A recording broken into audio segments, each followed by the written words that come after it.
Well, Charlie, thank you for joining me again here, my friend.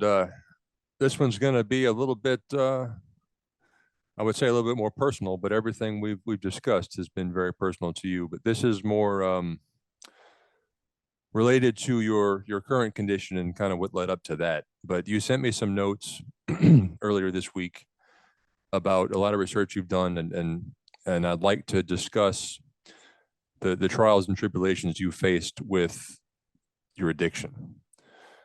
So, in our first few visits, you mentioned that Subchapter M came out mid 2018. When that did come out, you dropped Xanax and two antidepressants and began self medicating. Fill me in on that part of your life for the year and a half before you resigned. That's a wow, man. It's hard to believe that much time's passed, but yeah. So what had happened in June 2018? All of us knew as mariners that the subchapter M was coming out. There was going to be quite a few changes to things such as the vessels and the personnel and whatnot. And when I stopped taking, there were three meds that I found out through just, I guess you'd say, common knowledge that were going to be kind of for sure outlawed and cost me my job. I stopped taking. And when I did, I used to drink a little alcohol here and there off the vessel and whatnot, and still take. I was prescribed pain pills. I would still take those, but other than that, I really hadn't ventured off into anything that was considered taboo or illegal. And so I catch the boat in June for that trip, and I just didn't bring my meds with me for those three that were going to be, I guess you'd say, outlawed. Everything seemed normal at first. And what happened then was, I guess it was within about 2 or 3 months, I started having in my sleep these vivid dreams, and they were recallings of different things throughout my life, but a couple of the dreams specifically were regarding helicopter crash in the Persian Gulf and some things of that nature. So what I noticed was from those bad dreams, being at work and at home, it started to affect my amount of rest I was getting, which on the boats were pretty well. I mean, you're kind of restricted anyway. But at home, even, it was bothering me because it would wake me up in the middle of the night, and Sherry would be right there next to me. She had to get and go to work. One thing led to another, and I started self-medicating with illegal substances that aren't allowed anywhere, and that eventually led to my resignation. And I just want to say something before we go any further, Tim. That I had heard of a lot of different words, I guess, and different terminology used within drugs and mental health and this and that, but it's not until you really live them do you start to really fully understand that these words do have meaning. And one of them for me now that was unrecognizable is dependence. I mean, I've heard the term dependence, and I've seen it, but when I read it on one of the medical notes that the doctor had put in there, she put chemical dependency. I thought, man, what is she thinking? That addiction leads to the dependency, and the dependency at first I thought was strictly just a psychological thing, that because you're addicted, you have the cravings physically, that you have these cravings, and that is what starts your seeking reputation, I guess, to go back and get more type of thing. What I didn't realize, what can happen and what has happened to me over time, is your body also physically will develop a dependence depending on what the substance is. And if you decide that you want to try a route of sobriety, let's just say that not only now when you start that are you dealing with the withdrawals from the psychological of the cravings, I guess you'd say, that also your body will physically start to say, hey, some bitch, hello, where's that stuff that you've been giving us? Because we miss it. And in certain ways, it starts to let you know systematically through different organs in your body, I guess, that you are dependent on it. And that I guess was a shock for me, Tim, because I didn't really, I guess I underestimated that, you know, that concept. I knew that it involved things like for example, alcohol. It's kind of a commonly wide known fact that if a person is an alcoholic and their body is used to constantly having the alcohol in there, that you can't just take someone who's a severe alcoholic and just stop the alcohol. If you do, their body can and will shut down. It'll die, you know. So I knew that about substances such as alcohol, but I didn't think that that could apply to different things. So I wanted to mention that that dependence is something for me that right now has become a catch-22 almost, you know. But I wanted to say that before we went any further. But yeah, that's what happened on my timeline was I stopped the prescribed meds because they weren't going to be permitted for me to take on the boat, trying to do the right thing. And I wound up ultimately doing the wrong thing, which is picking a medicine that was self-medicating that was for sure illegal, you know. So that's how it started. Well, you mentioned that the self-medicating, those substances did follow you onto the vessel eventually. I think that 6 months before you resigned. Um, how did you manage through that? And kind of like you said, of course, the Xanax is outlawed with sub M, but the self-medication, the substance you chose is even more illegal. Right. How did you manage that on the boat? And kind of what did you do between quitting Xanax and the antidepressants that year, and then getting back self-medicating? Well, the quick answer to your question, and I think we touched on this on the first podcast, but it kind of it circles back to this, Tim, is in between the time period of June 2018 and when I resigned is I had a motorcycle wreck in September of 2019. And I don't know. I still don't know because I'm not educated in the medical field, but I'm not sure if on that night if I had a brain injury or not. I have no. I do know I never lost consciousness. I know that much. So I was awake the whole time, and I guess in my mind, if I never lost consciousness, then how could I have had a brain injury type of thing? But when that happened, and I was at home recovering from being, you know, road rash and getting banged up, um, was when I guess you would say maybe I kind of started to put a nail in my coffin in terms of the addiction, because here I was now at home for the most. And don't get me wrong, I still had my family. I had Charlie and Sherry here, but they worked and went to school during the day. That for the most part, that is when I guess the full time using illegal substances was there, and my body became used to that as well. That when I went back to work, it's when I knew that things were going to be not the same. And to ask how I managed, I didn't. That's why I resigned, because it was one of those things that when I stepped into the pilot house of any boat to take the watch, you know, I wanted to run my watch the way I felt like it should be, and I was in control, so to speak. And it got to the point where I was not in control. I was still taking a watch, but I wasn't in control, man. My mind was not on work. I was using on the vessel.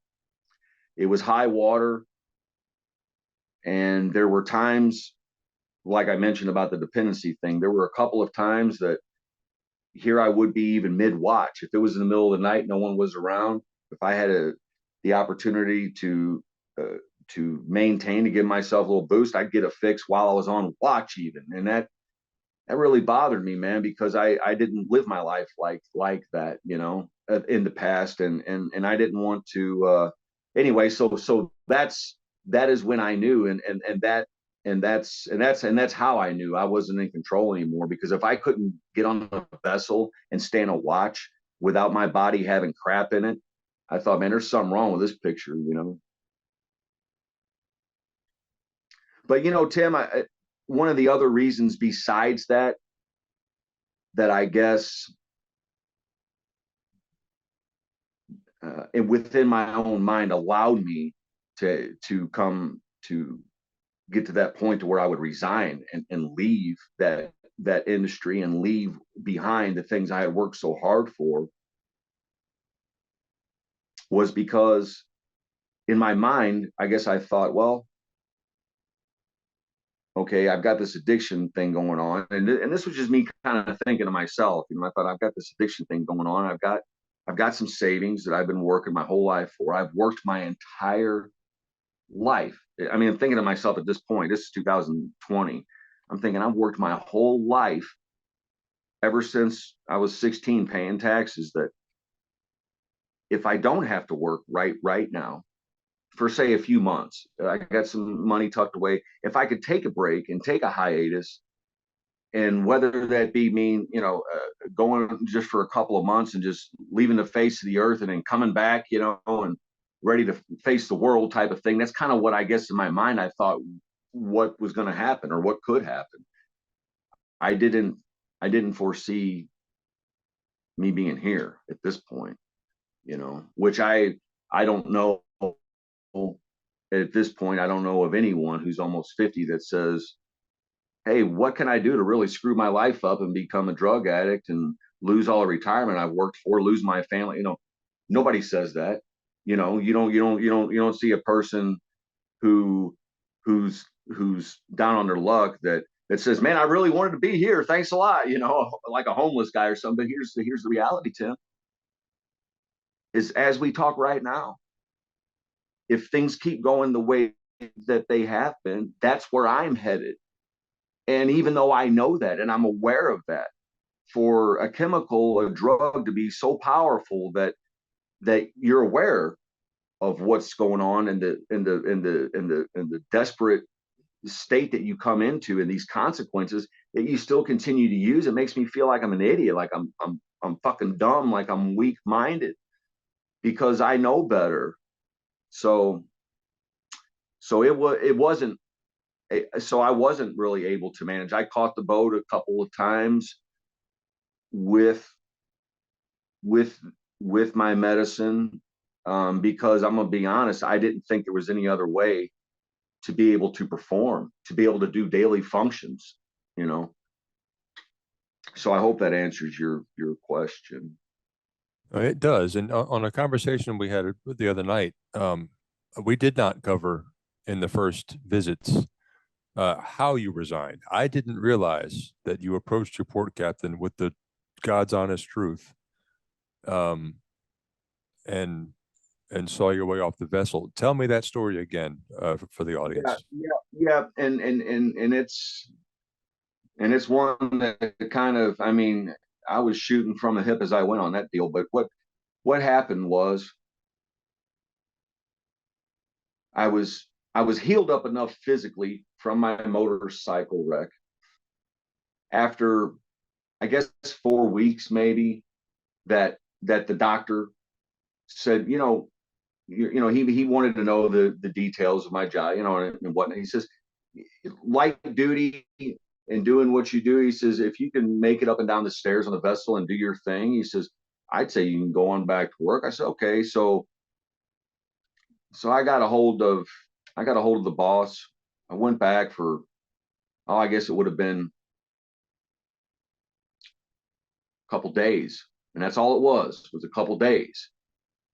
And I went to my regular vessel. Brian Hamilton was captain on the boat I was on, and I knew that Brian could tell something was off. He probably chalked it up as the motorcycle wreck, me trying to get back in the swing of things. And a lot of that, I'm sure, was part of just getting back in the swing of things. You've been off work for a while, I'm like, yeah. But I went on the boat for 48 hours. And what happened was I didn't have anything with me. Right. I went back empty handed. And what happened one night, I can tell you exactly where we were. We were right up above. We were right up above the JB Bridge, pointing northbound, facing, shoved into the hill. When I took the watch one night at midnight from Captain Brian, and he told me, he says, "Chuckles, you got it made tonight, buddy." He says, "All you got to do is just sit here, and they don't have any fleet space." And I'm thinking, oh, great, because I was struggling, man, just to try to wake up and everything. Are you familiar with the steering alarms, Tim, and the dead man alarms? Yes. Okay. So what happened next was, and it happened twice, we started sliding down the hill, and it wasn't stuck anymore. The head of the tow into the bank. That alarm went off. The dead man alarm didn't wake me up. I was out in the pilot house chair, zonked. So the fleet could have been calling me. Anything could have been happening, and I was out, But when it when it happened the second time, and the captain came up the stairs, and I've known Brian a long time, but he just said, "Charlie," said, maybe you ought to go home and take some more time off, And I said, "Yeah, maybe you're right." So that's the next day. That's what we decided, and we were right there in St. Louis. Why not? Half an hour to the house. So I got off the boat and I went home, and I forget how long it was, a couple more weeks. It wasn't long. That doctor says, "Okay, you can go back now."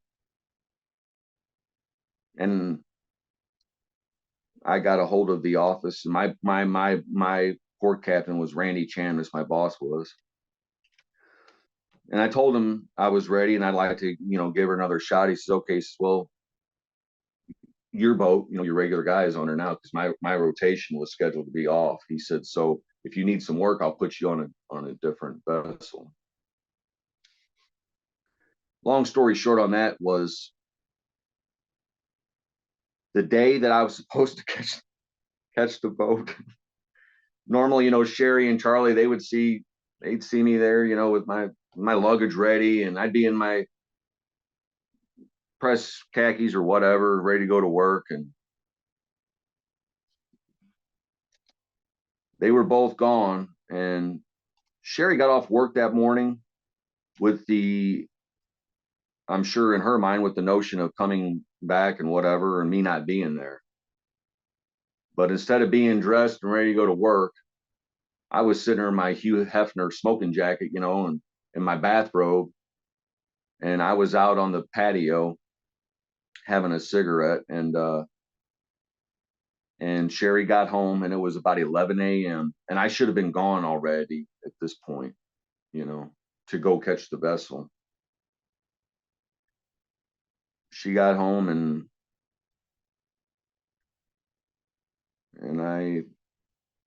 I told her I had to talk with her, and I brought her into the front room and told her what I had been doing. That was my first time telling someone that I had some issues going on.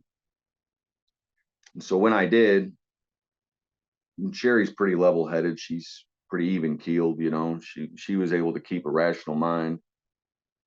We decided that the best thing from right then was to go ahead and call the office and let them know I'm not coming in, so they can find another pilot, for one thing, But to just kind of just come on out with the truth, because I told her, I said, this is something that I can't try to hide it, but I don't want to lose my job, And so her and I called Randy together on the speaker on the phone. And I told Randy what was going on. And I couldn't see his face on the other side, but I have a feeling that he was pretty floored. I don't know that, but I'm guessing he was. And Randy was very optimistic, very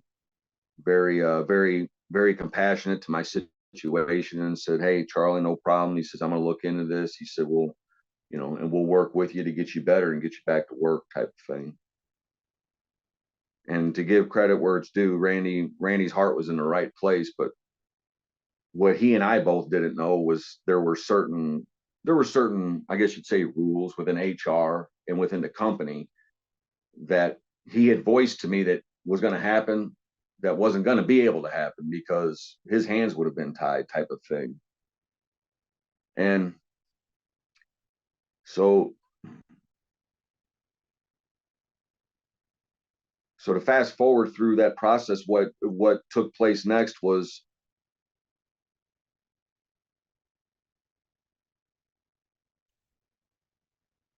to my understanding and dealing with a lady or so in the office, that this was kind of their road, their genre, so to speak, of what to do in my situation. That there are different types of treatment for substance abuse. The only one that really seemed, I guess you would say, cohesive and conducive to what to me being and remaining an employee, was a thing called an IOP, and what that stands for is intensive outpatient. IOP, intensive outpatient. That basically, the way I understand it, Tim, that's the one thing, unless things have changed, and they might have by now, I don't know, but that was the one thing, I guess you would say, that I could do professionally with my license and whatnot, that if I did and I completed the program, that I could retain employment in terms of through the Coast Guard's eyes. I think that if a person does anything, I guess you would say, more extreme than that, such as be an inpatient, get hospitalized and whatnot, if a person goes that route, I assume that the company still works with you to get you better, I guess, but I don't believe a guy is going to be able to maintain his pilot's license if he goes that route. That's what I'm guessing, and that's what I guessed then. So I said, yeah, why not? I mean, that was my option. That was my one option. Let's do it, because I thought I can do this, no problem. I'll go and get what I need to get and get the treatment and go on back to work and call this history, type of thing. So I was pretty optimistic,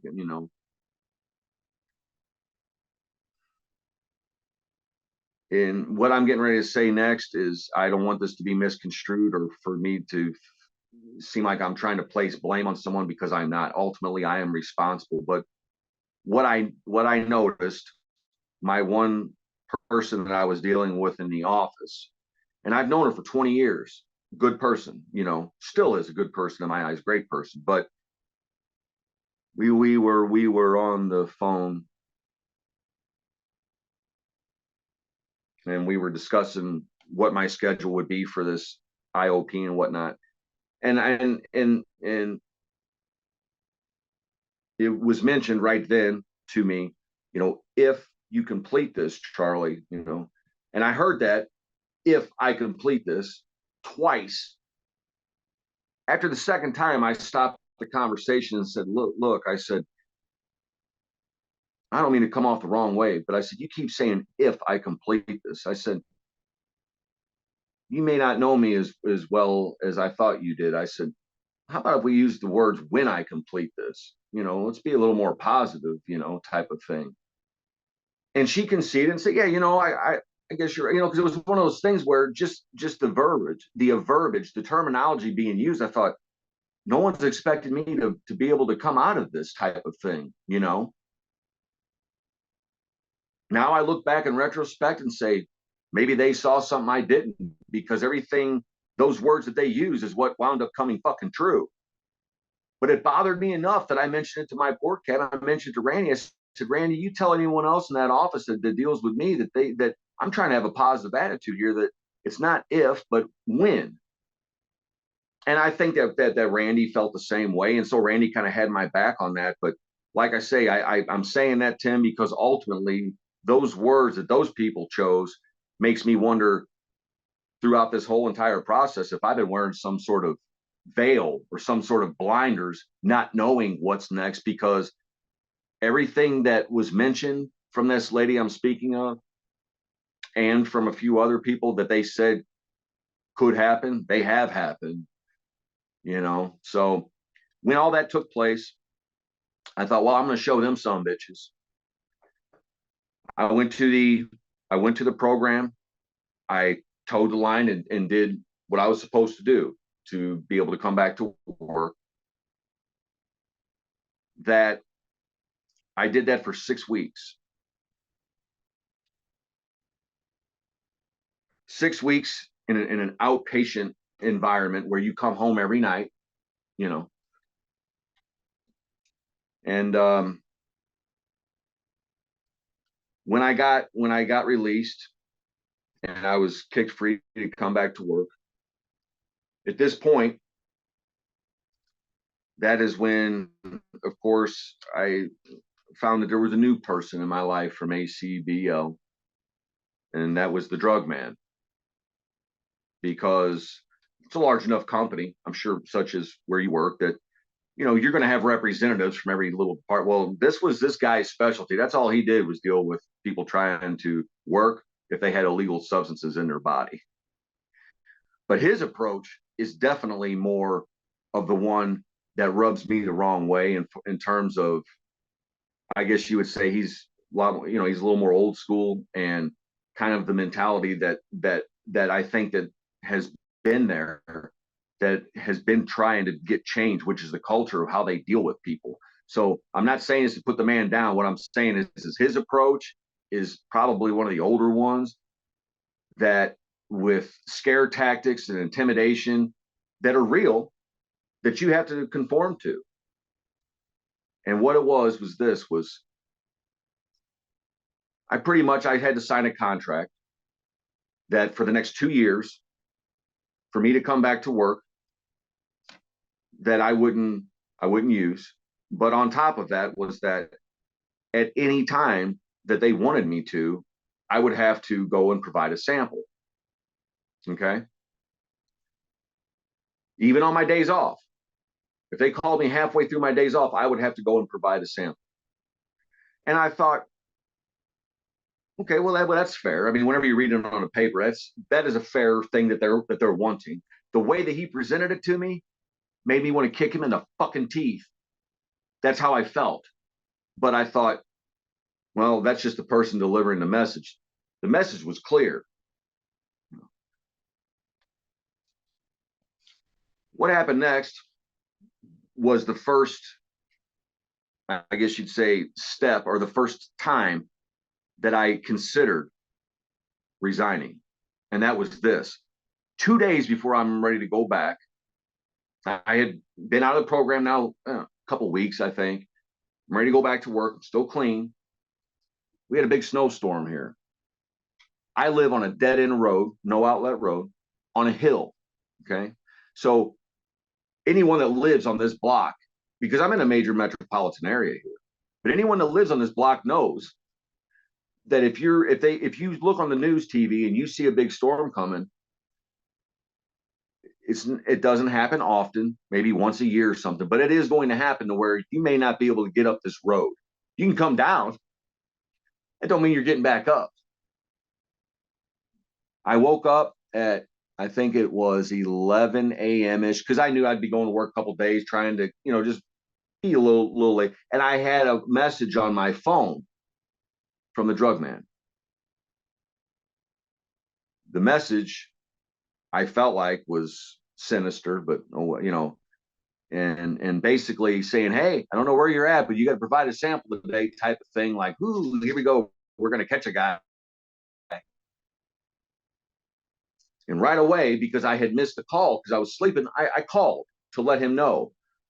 I said, man, I'm looking out the window. I said, man, I said, we had this storm last night. And I said, I got to go to work in a couple of days. I mean, I see it being clear by then, as long as we don't get any more precipitation. I said, but as of right now, I can't leave my house to go provide the sample.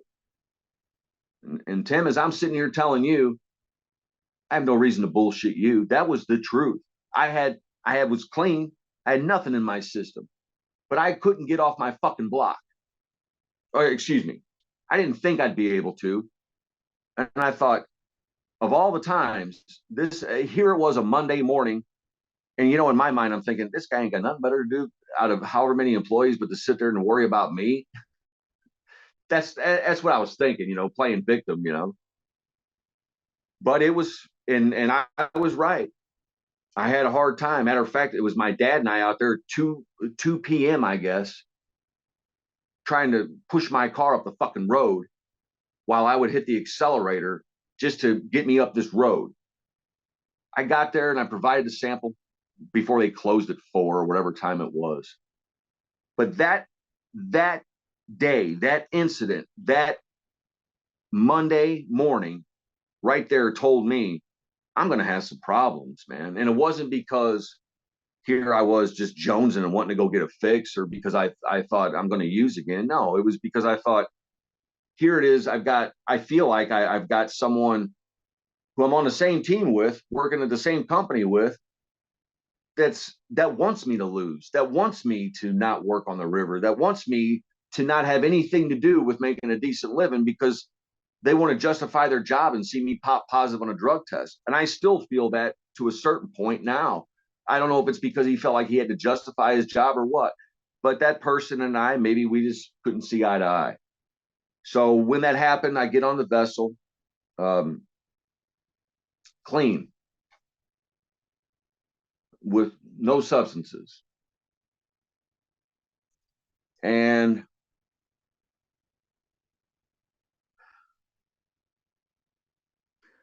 I had 2 weeks in, because it was right after the first of the year. I had 2 weeks in. My son called me. I was on the phone. I was on watch and I was busy. I called him back when I got off work at 5:30. And I told him, I said, hey, buddy, I just got off watch. I said, but I see where you called. He was wanting to tell me about a program that had been offered to him.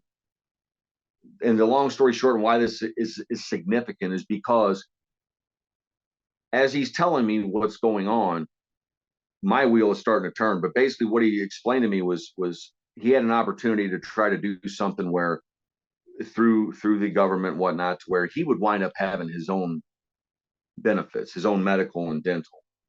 And what you got to understand is, Tim, is up until this point in his life, and with the agreement that his mother and I had, was I would always have medical insurance for my son, you know. Well, he was going to be 18 soon, and under someone else's coverage, or under his own coverage, but through a, and so when he's telling me this, and I had a couple weeks on the boat almost, I'm thinking, huh, because I'm still pissed off at the drug guy at this point, you know. But it was about 2 weeks into the trip, and I was on the Buckeye State. A guy on there, matter of fact, coon ass fella, great guy. And what in the hell is his Calvin Landry? I had about 2 weeks in, Tim, and a nightmare hit me. And when it did, I jumped up out of bed and I ran upstairs, still somewhat half asleep in a stupor, I guess you'd say, just looking around. And Captain Calvin was up there. We were tied off, you know. And I told him that I had just, you know, had one of these nightmares. I didn't even hardly know the guy, you know.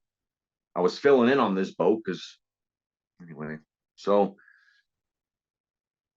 they continued on. Those nightmares did, and I was clean. And so by the end of that trip, I was exhausted.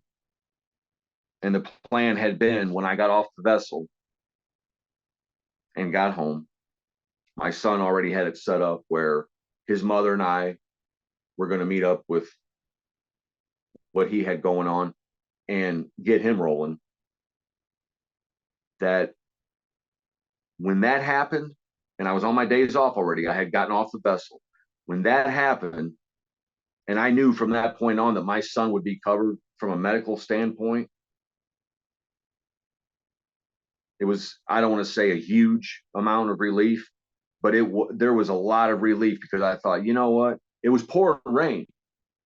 I'll never forget it, man, because I thought when we got finished with my son, I got in my car, and I right then I tried to call. I didn't get a hold of Randy, I guess. I wound up sending an email and sending it that way to resign. I resigned to, I sent it to he and Mark Canoy and Paul Tobin, the three of them, I guess it was. Just, that I'm resigning. And I hadn't used at that point or anything. And I'm not going to say that they gave me the ticket to use. I felt comfortable after that too, that I wouldn't have someone breathing down my back, but that wasn't why I stopped. I stopped because if this was a sign of what was to be, I didn't know how I was going to manage being clean and having these nightmares and not being able to rest. When I got off a watch, I didn't know what to do. So that's why I thought, well, I'll take a hiatus.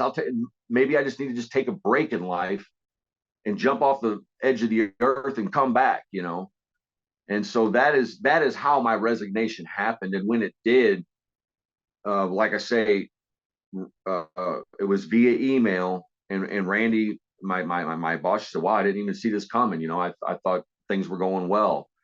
That he didn't know what I was dealing with, these nightmares and these dreams. I don't think to that extent. I mean, I think that he had an idea just through information, but to live with it. I think Calvin, I barely knew Calvin, but I think that Calvin got a clue really quick when I started because it was like the last 2 weeks, I guess, after my body got adjusted like it normally does. A guy can try to get adjusted as much as you can in boat life. It was about 2 weeks into that trip. So the last 2 weeks I spent, they were rough for me, man. They were rough in terms of trying to keep my mental alertness and do my job safely. Just wasn't there anymore, man, for me. Without self-medicating, it just wasn't there. So I quit and I resigned, and that's what I thought. I thought, I'll just take a couple months off, chill out and come back.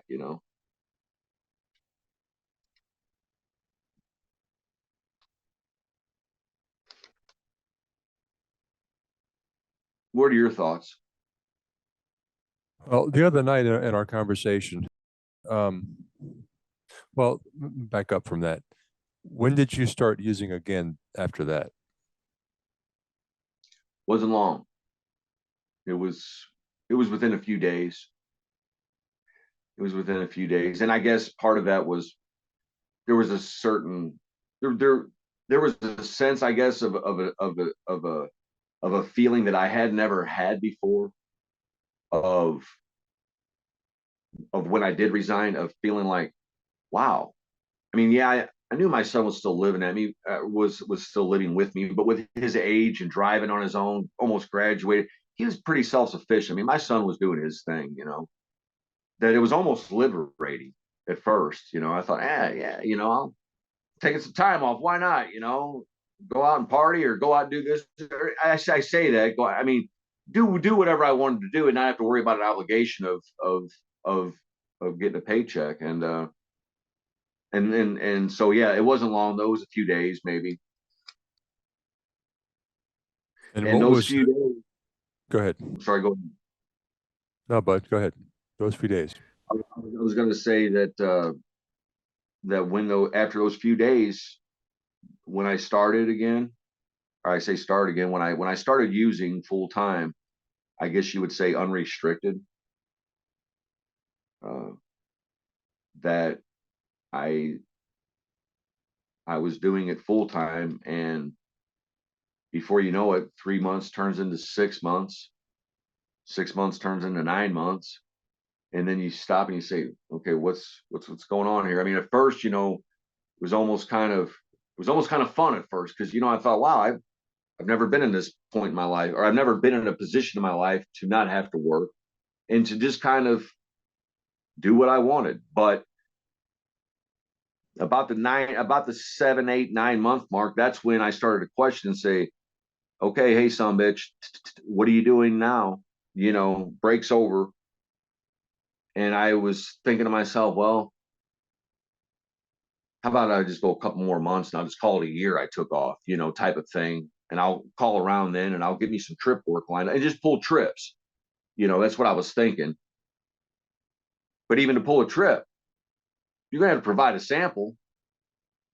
You're going to have to, I mean, in order to work to get the paycheck, that possibility is always there. So that kind of went out the window because at that point using full time and I didn't think about nor did I have any desire to quit once I started full time in January 2020, February 2020. I had no desire to quit until a year ago when it was affecting my life physically with my quality of life that my therapist, Dan, I know I've mentioned him in the past, that Dan told me one day, he said, Charlie, he goes, I don't know if you see it or not. He says, but I'm telling you, he goes, anything else? He goes, marijuana. He goes, I'm not an advocate for it. I don't want to see you doing anything. He says, but those things are not your demise. He says, this substance is killing you. And I mean, in every form. And he was right because it was affecting my body in ways that to not be able to move around your house the way that you feel like you should be able to, that there's something wrong, So I didn't even try to quit. Didn't even, I had no desire to. And then when the physical limitations and physical conditions started limiting me within my own home, that's when I considered and thought, man, I wonder what the hell is going on. Maybe I should go see a doctor, and that's when I attempted to stop for long enough for them to figure out what the hell is happening, type of thing.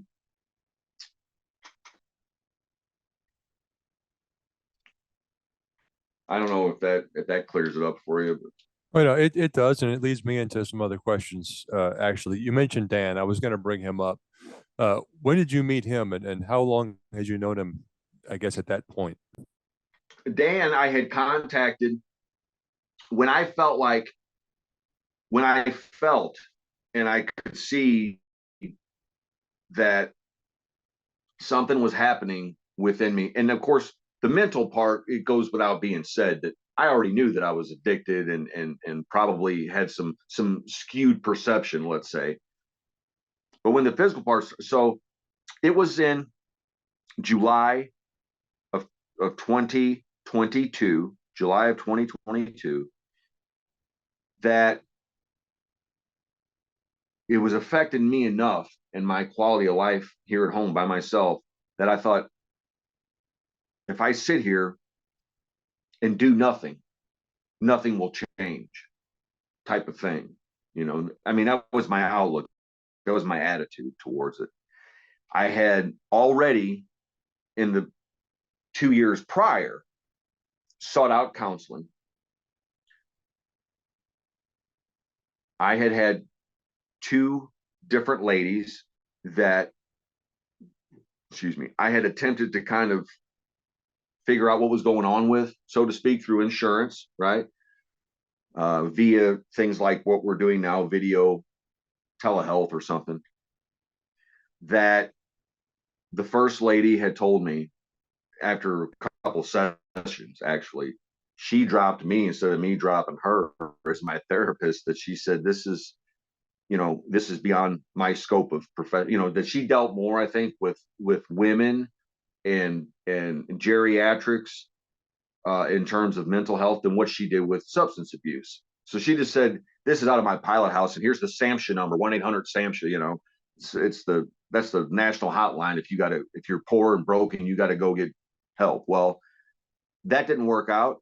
A lady who was in Missouri, fortunately, but she was on the other side of the state in Kansas City, that I got a hold of.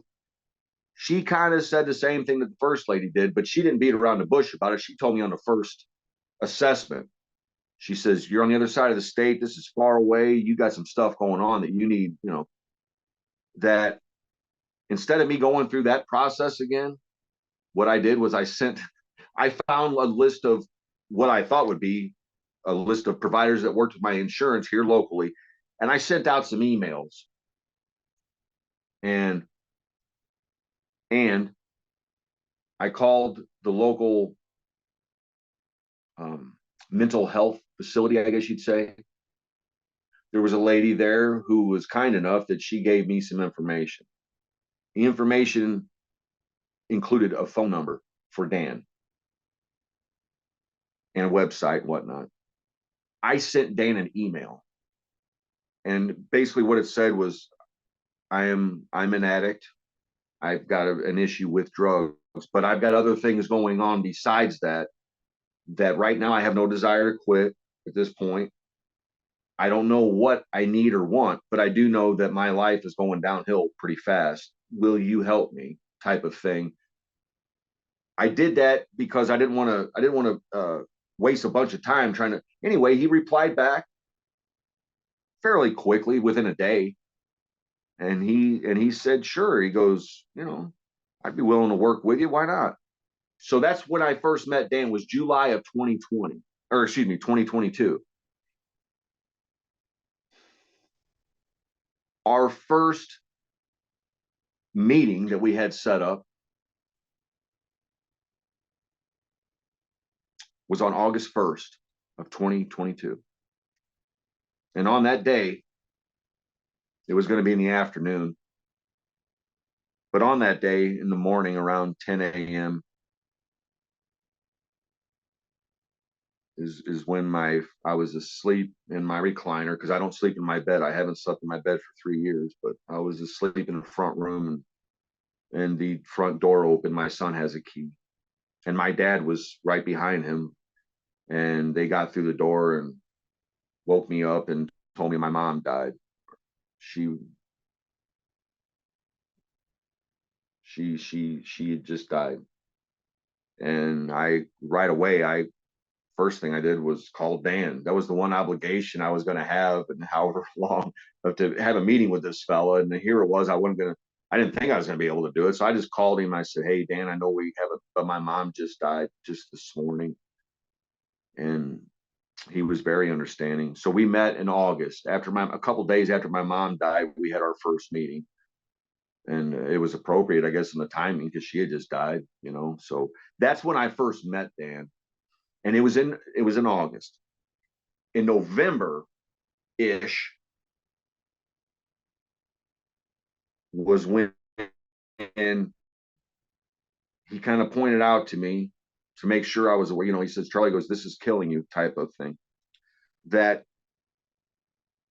at the tail end of that month in November, after some discussions Dan and I had, that I thought to myself, from what I'm hearing and from what Dan knew and from what little bit I was starting to try to find out, in order for me to be taken seriously or to be seen by medical staff, to find out and to get results, I was going to have to be clean. He said, it's one of those things where, whether there's the stigma or not, he goes, there's just some doctors that they aren't even going to work with you if you have certain chemicals in your system, that they won't even work with you. So he was right.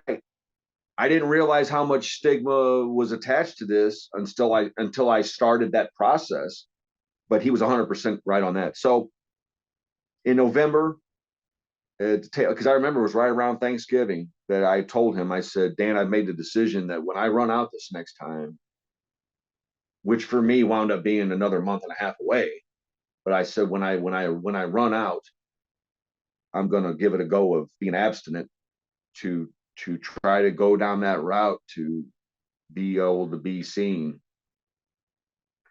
And you would have thought I just gave him a big old Snickers candy bar. Boy, he was so excited and happy about it,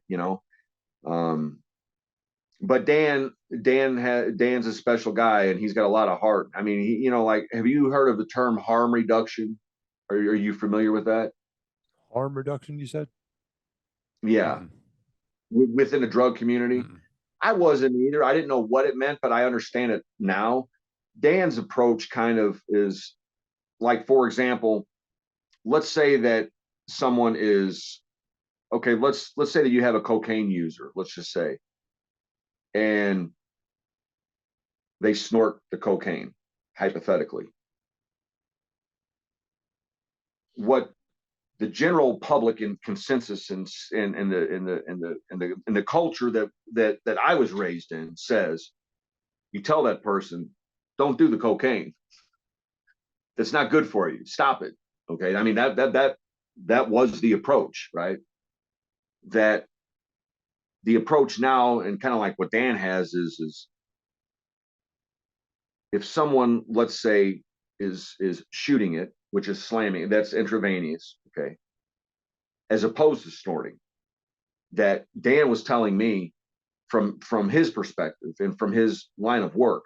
He says if a person was using cocaine intravenously and said that they were going to stop doing it with a needle and to start snorting instead, that's harm reduction. Because Dan doesn't want to see the guy, say, for example, doing cocaine still. I mean, it's not the right, but if someone's going to do drugs, they're going to do them. If there's a way for them to do them with the least amount of harm, that's better than them.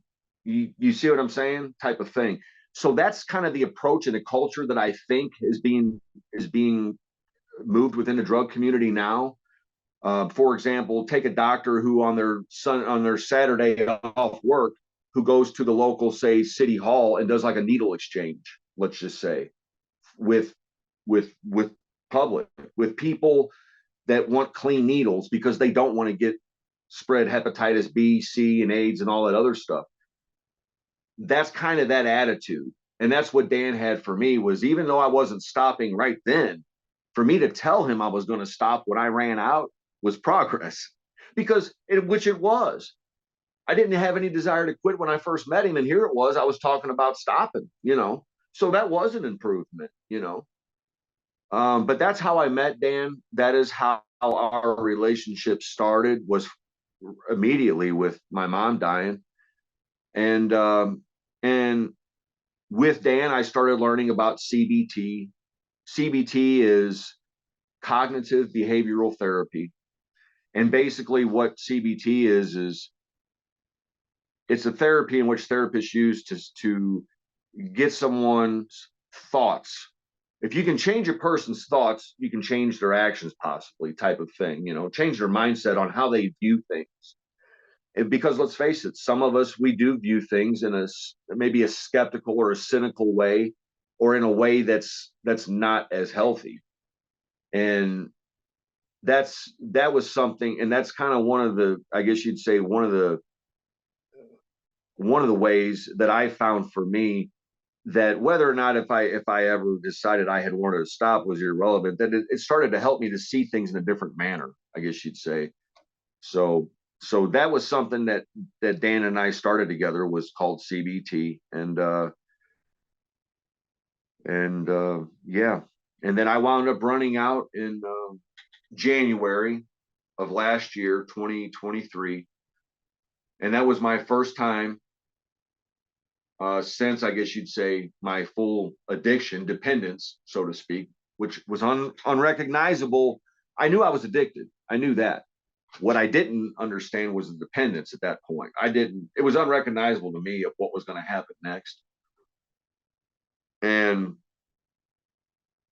it made it almost, I mean, I know nothing, they say, oh, everything's possible. It made it almost impossible, it seemed like, for me to be able to stop the dope alone.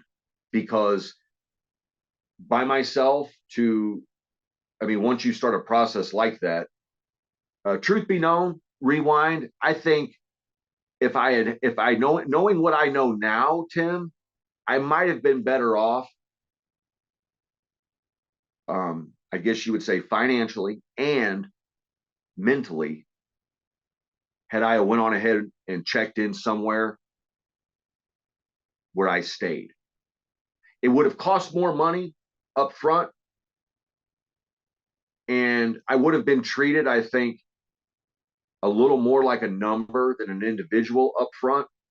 But I think in the long run, that might have been a better answer for me because of my state of addiction, being a dependence of the substance. Because trying to do it by yourself at home, buddy, without medical staff, without, your body screams at you. And I couldn't, it got to the point for me within, I guess, 7 or 8 days, I couldn't even move because of the physical pains that I was having, and functioning to do anything, like say just to do the dishes. So I was like murder, man, to physically to try to do all those things. So anyway, hopefully to answer your story about your question about Dan though. So Dan, I met him in August 22, January of 23. I gave it a go with going through withdrawals and to stop. Well, and I believe you told me you made it about 3 weeks and then relapsed. Where was that in the timeline when the pleurisy set in and you had to go to the hospital? Okay, good question. So it was in February, I guess. And like you say, I went about 3 weeks, relapsed. And by the way, when I say that 3 week, Dan and his wife of all times, he was out on a cruise. And so which, I mean, he had that plan for months, but at this point in time, when I did relapse, I there were some struggling times that I had no one to talk to, I guess you'd say, but also it was difficult for me, like to say, find groups online or anything, support groups, to even come upstairs. I didn't come upstairs because I couldn't get up the stairs. Does that make sense? So I did all that, and then to the pleurisy thing, I guess going on that information, Tim, because it was a while still, that what I wound up doing for about the next 6 weeks, 8 weeks, with my cousin. She's a sweetheart. Her name is Bridget. I turned to her for some help. She lives locally. I just, can you help me at all, type of thing. Do you have any cronies or any buddies still in the traveling nurse program that could maybe come and give me a hand with dishes, is what I asked her. Come to find out, or that she wound up coming over herself and checking me out. She got me involved with what's called a naturopath. They're a doctor, but they're not, I don't guess, an MD, but they do things more in a natural sense than with medicines. Went through that process and dealt with a natural path doctor, and Bridget was doing everything that she could to help. That, I guess it was February, March. It must have been about 2 months doing that process with Bridget that I relapsed. And of course I told Dan right away. I mean, Dan he's not just been my therapist, he's been my friend and someone that I feel like but I have no reason to bullshit Dan or to bullshit anybody. And I told him, hey, I relapsed, man, because I figure if I don't tell him, then how can he help me? So what we tried to kind of figure out, and why, because people are going to relapse, and you want to know why. That maybe it's because I'm alone so much, that not only the psychological part of the cravings and whatnot of the drug itself, but the things around my house that were being left by the wayside, that were piling up because I was unable to physically. One afternoon, it would have been, I guess, April. I guess I was searching, and I called my son's mother, Stacy, my ex-wife, and just told her I was having a hard way to go, And she says, how about if I stop by on my way home, and I'll, on my way home from work, and I'll stop by and say, hey. And she did. And when she came into the house and really got, because she hadn't been in here in a long time, you know, but she got to looking around, and I think that that's when it maybe, I'm guessing, I don't know, I'm thinking that's maybe when the realization set into her mind that, man, he is fucked up, you know. And so she said, to get to the root of it, she goes, so what's the problem? She says that I said, I'm gonna be honest. I said, is it's hard for me to manage doing the stuff around here being clean, because I don't have the physical boost that sometimes the chemical is able to give me, so to speak, and whatnot. And so she says, okay, I'm gonna come stay with you indefinitely until you don't need me. I'll come stay with you and see that you get better, type of thing, you know. She came to stay. I started back down the sobriety track, and it was about 4 months into her being here, or excuse me, 4 weeks. I'm sorry, about 4 weeks into her being here. That a side note that I think I failed to mention prior, Tim, was throughout this entire process of what had been happening, me trying to get sober, Dan had mentioned to me, he said, Charlie, you're going to have to get established with a psychiatrist, you know, because Dan cannot prescribe medicines. And what he said was, he says, I don't know if you're going to need medicine or not, you know. He says, but it's one of them things where I got a feeling that you probably would be of benefit, that you want to start now, because since COVID, I mean, there's a shortage of these people out there now, you know. So I said, okay. Man, I got to looking through my insurance and whatnot. Let me tell you, going through my insurance, and this was in April-ish, the soonest I could get in for being a new patient to see a psychiatrist was in fucking November from that point in time. This was in April, right? And I remember, because I was telling Stacy about it, I said, you know, Stacy's past couple of days that you've been at work, I've been up there researching, trying to figure out what I can do, you know, to try to be ready, so to speak. Well, all that leads me up to say that what I was leaving out earlier that I don't think you've heard or anyone else has is one avenue. Remember how I went to the IOP for ACBL for the company? There was an IOP here locally that has a psychiatrist on staff.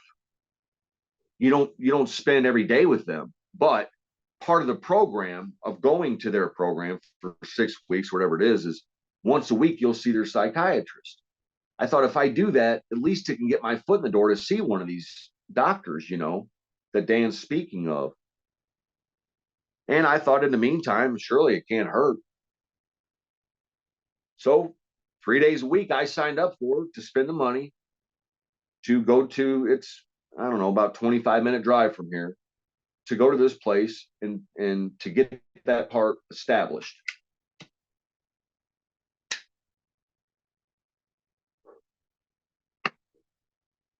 I did that,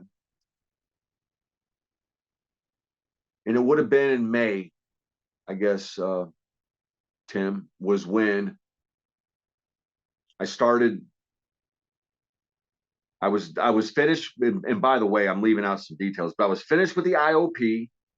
I had finished that, and it wasn't long. It was like in that same week that on a Wednesday, and the only reason I remember is because what's to follow. On a Wednesday, Stacy was at work, and I'm here by myself.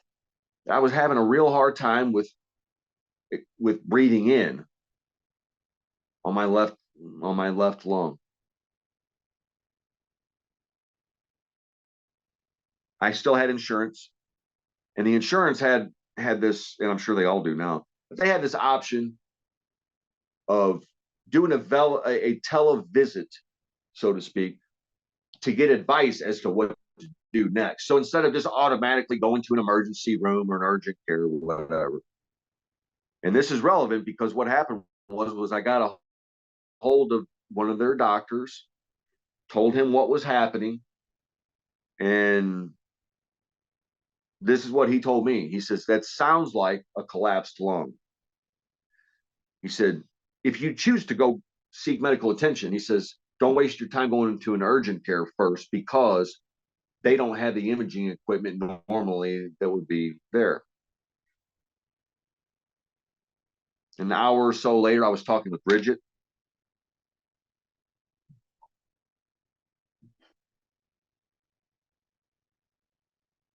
That she came to my place and carried me to the hospital because I don't drive anymore to speak of.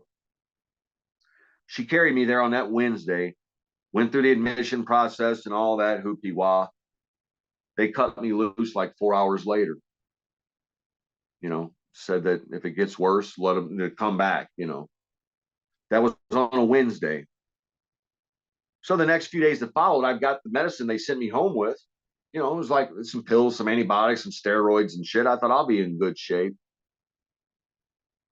I started feeling worse. And by Friday of that same week, I started running a fever. And for me, that's significant because I really, as an adult, I haven't ran fevers to speak of. I knew there was something wrong. And on Saturday, Stacy had been doing something with some family obligation with her mom or whatnot. When she got home, that I couldn't breathe in. And she carried me to the hospital at the emergency room to the same place I had been to on that Wednesday. And that is how that started, that hospital visit. And she carried me there, and I was in there for 7 days. She wound up coming there every evening to see me. Bless her heart. But I'm sorry, I don't know if there was some more to that question. I can't remember. No, I don't think there was. I'm trying to figure out kind of what to ask or how to proceed from this.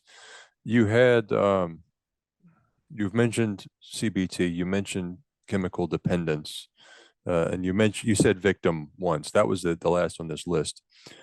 But on the list of I guess topics that you sent that have not been mentioned, I mean, sleep disturbances you've definitely mentioned on the vessel with the nightmares. Database of statistics.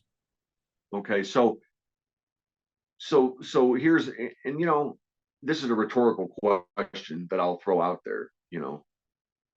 When I think of my situation now, and I know this is not the CBT way of thinking, this is not a healthy way of thinking, but it is something that I've started to incorporate into my life because of the way it's gone. Is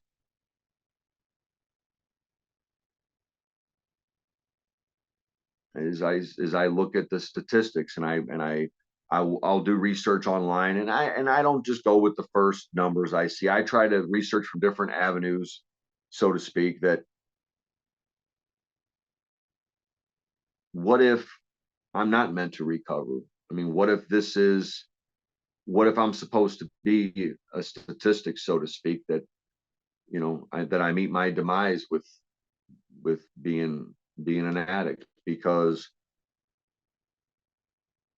at this point, and the reason why I put victim on that thing is I'm not going to play the victim card. I'm not a victim. I have knowingly and cognizantly, I have made the choices that I've made in life that have brought me here. So I have no one to blame for any of that. I say that because I do think that there are some people that I've watched their stories on YouTube, or I've read a blog, or that they want to point the finger at everybody and everything except for themselves. So I take responsibility and accountability for where I am. But it does make me wonder now, especially at this point in my life, is maybe I'm just supposed to be part of the statistics of the data that doesn't recover, because that's how we get the numbers to know. I mean, and so maybe I wasn't meant to have a long, fruitful, healthy existence with, a partner in life and tulips in the yard and a dog in the yard named Yogi or something. Maybe it wasn't meant for me. Maybe this is supposed to be the end for me, and I'm fighting against what is natural. I don't know, because now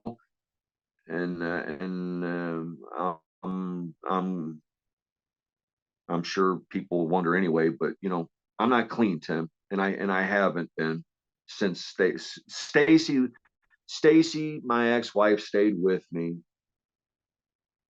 and she had some obligations coming up that she had planned, a cruise and whatnot from months prior. She was running herself ragged. My son's mother was, with her normal job, and then coming home cooking for us and trying to keep the house up a little bit and go, you know, that I didn't want her, what's the word? I didn't want her to not do what she was doing with her own life because she was worried about me. Because she was spending every extra moment that she had to where she was exhausted to try to help me while she's still living her own life. And so I told her, and I meant it sincerely, and I didn't know what was to come, but I said, Stacy, and this was about June, I guess. I was out of the hospital, out of the medical hospital, back at home on all these different pills and whatnot. That I told her, I said, Stace, at this point, I said, anytime that you've got to go home and get yourself together and recharge your own batteries before you do these other things coming up in September, what I said, you go ahead and go, honey. I said, because if you stay here with me, you're going to always be, at the end of the day, you're going to always be kind of like, and I said, I'd like to be able to see you do what you got to do for you, because you know what I'm saying, Tim? You can only give yourself so much to another person. So she left. I guess it was in June, the latter part of June, I guess, and going into July, that I was still clean at that point. She left and went back to her place. It was about a week after she left. I was still clean, but you know, my abilities or inabilities, however you want to view it, I noticed were like, shit. Okay, I'm gonna have to do something different because I'm not able to function right. That it was about that time that I also online I applied for disability through what they call SSDI, which is through Social Security Administration. That's the one and only thing that I've ever applied for, sought a benefit of, whatever, because I paid into that, and I was with the understanding that if you've paid into, there's a formula, and if you go online and you establish a username and all that, the cool thing is, and what I'm glad about is with technology, they've got it set up now to where you'll know within a matter of a short amount of time if you're eligible to apply, because they've got a formula that they work up to see how many years you worked in the last X. So I had, at that point in time, I had about a year remaining that I would still be eligible for disability. That after that, the criteria would no longer meet because too much time would have been passed. Dan, he said, man, I really encourage you to apply. So I did. I applied. And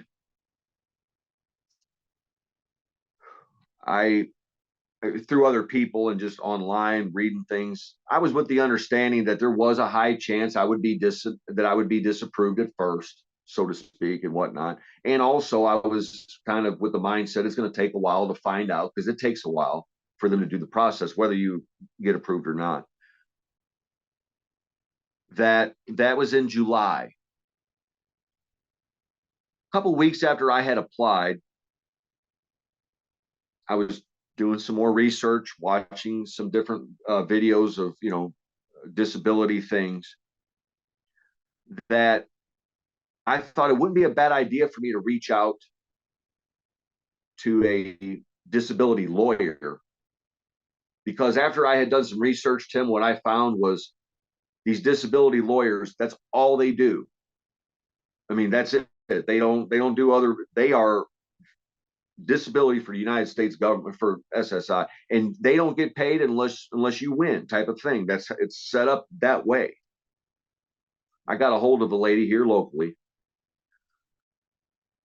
and within 5 minutes on the phone, she says to me, "Well, sir, I I'm not going to be able to work with you." And she explained why. She said, your claim is strictly mental, because my number one diagnosis from Dan, the PTSD, being primary, secondary being depression, anxieties, different things. Those are all under the mental part of the like 12 categories that they have or whatever for disability.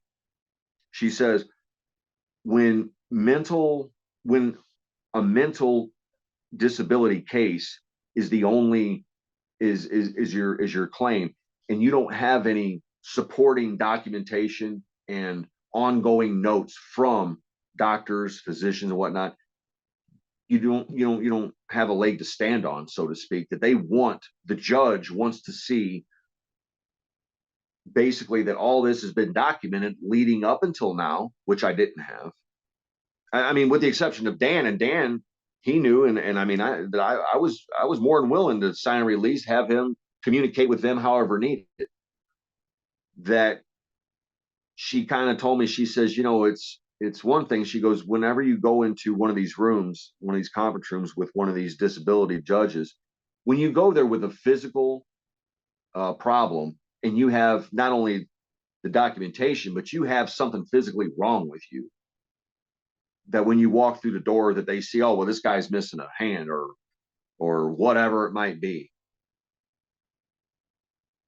your chances are a lot better. That with a mental thing, they can't see the wounds. They don't know what's, that they pass it off like I did. And that's bullshit. And is it keeping you from actually working, type of thing. She wouldn't work with me, the disability lawyer. And I said, okay. And at first I thought, well, that's just her opinion.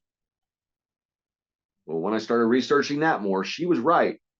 In order to get approved, type of thing. So I told you all that leading up until July. When I applied, spoke with her, I started putting two and two together, and I thought, I'm not going to be approved. And even if I'm disapproved, if I go to appeal, which if you go to appeal, at that point, you definitely want to have a lawyer with you, type of thing. But if a lawyer is not willing to work with me and take my case, and here was one here local, that I was telling you about, I thought, then I'm not going to fight that. I mean, if they've got their system and their criteria that they use, and I don't have part of that criteria, which are these different doctor notes, then I'm fucked on that. And in November, they sent me to a place in St. Louis. Actually, I had my brother-in-law take me over there, drive me over there to do a mental and a physical evaluation. And yeah, I was denied. But when I realized that the chances of me getting the disability were kind of out the window, and then I looked around at the house, thought, well, here I am once again alone, which I put myself here, but I'm by myself. I'm unable to keep my laundry clean, unable to keep the dishes clean. All for what? Why would I sit here and suffer of not self-medicating and just sitting in my recliner and wallowing in my gloom and doom? Why not go ahead and use it, at least to be able to medicate enough to get me through each day and figure out what's going on from there? And I haven't figured it out yet, to be quite honest. And here I am still.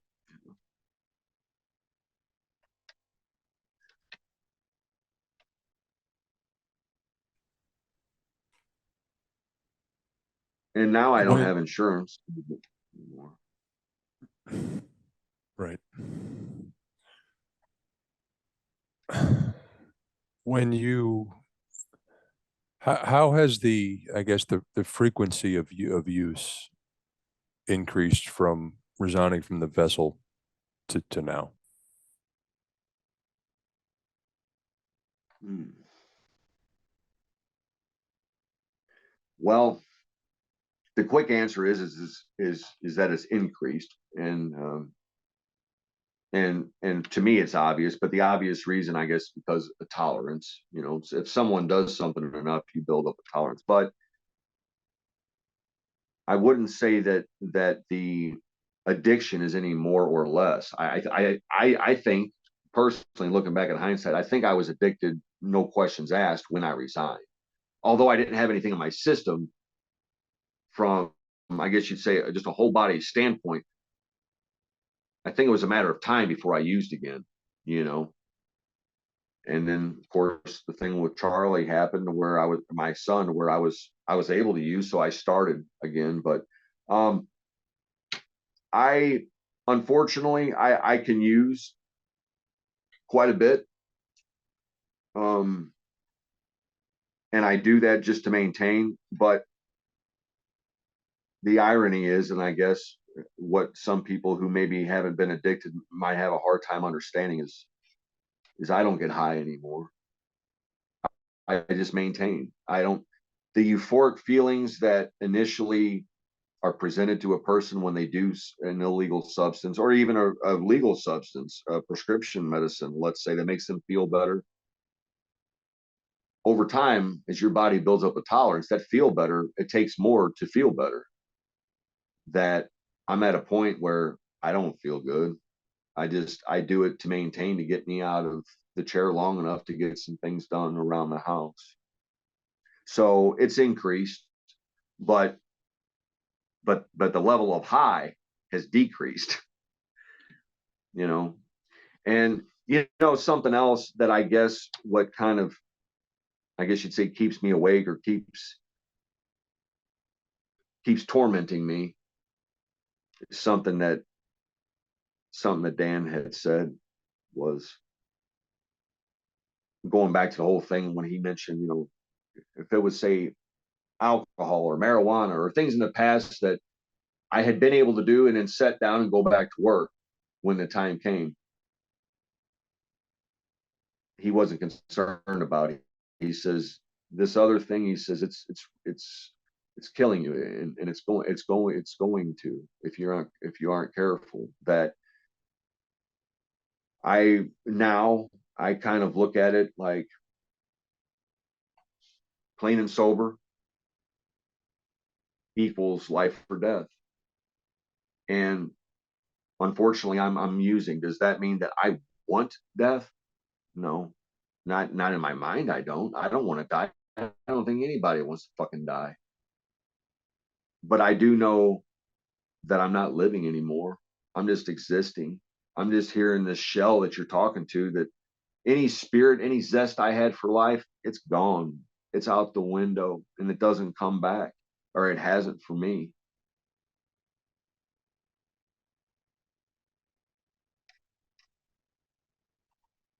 You did mention earlier chemical dependence. Did you have any more to say on that? And I guess, Yeah, yeah. And the reason why is because I really, and I know I've said this about other things before, but I really underestimated, and I guess I was blind, ignorant, whatever you want to call it, to think that I could become dependent. And like I said, a lot of these things, until it affects someone, do they ever really believe it or what? Tim, all this for me 10 years ago, I thought dependency, or, like if I would have heard something like that, I would think, oh, that's bullshit. Mentally, if you know that you're going through something, be strong willed and say, hey, put it down, get back to work. And that's the attitude I had my whole life. That now the times that we've just now spoke of recently, of being abstinent and the sobriety, that it's been one thing to deal with it on a psychological level, to say, okay, this is a change in your life. This is a complete change to where, you know, you're moving forward type of thing, that the physical part doesn't follow. And you say, well, shit. And that's when I realized the dependent, you know, it's like with the pleurisy thing. I'm still wondering now, where did that fucking come from? I was clean, man. You know, it's in the middle of June. How did I get fluid between and these different ailments that I have now that I haven't expressed on the podcast, but these different physical things I've got going on, that what I think, and I might be wrong, I hope I'm wrong, but what I think is happening over time, and unfortunately it would be a long time because I couldn't get lucky and probably just have something just fatally knock me over real quick, that what's happening to me systemically, whole body wise, you get, let's say, an organ, let's say your heart, it gets affected a little bit. What I guess I underestimated and out of ignorance in the medical field didn't, is you keep tapping that over time, what the heart supplies blood to, the other organs and whatnot, they're going to be affected. Before you know it, you start having little symptoms of things that have never happened before. And you're thinking, what the hell? Do I got a problem with my liver now? Do I got a problem with this? Do I have a problem with that? Because your body is being affected. It's being systematically, little by little, you are killing each organ. In my opinion, that is what is happening, I think, to my body. And the catch-22, kind of the kick in the dick, is you would think that the quick answer is to say, well, stop using the drugs. Okay, so that when I stop, then my body goes haywire, and all it does is want to shut down and sleep, and then physically to not be able to get up out of the chair, problems with the spine and whatnot, that I think. So it's like, if I use, I'm going to keep killing each organ a little at a time, that before you know it, my body's just had too much and it decides it's done and it falls out, and that's it. Or don't use, hope that nothing happens from a sober point of mind that puts me into suffering, because I don't have any medical insurance to go to a doctor, that as my body would say, hey, where's that stuff that you've been giving us, and I don't have it to give it anymore, it's going to do the same thing type of thing, you know? So that's why I feel like I'm stuck. I don't know if that makes sense. I don't know if I explained that right, but that's kind of where I'm at, you know? Well, talking about organs, internal organs, you also listed brain alterations. Have we covered that yet? Yeah. Well, yeah, I'm glad you brought that up. So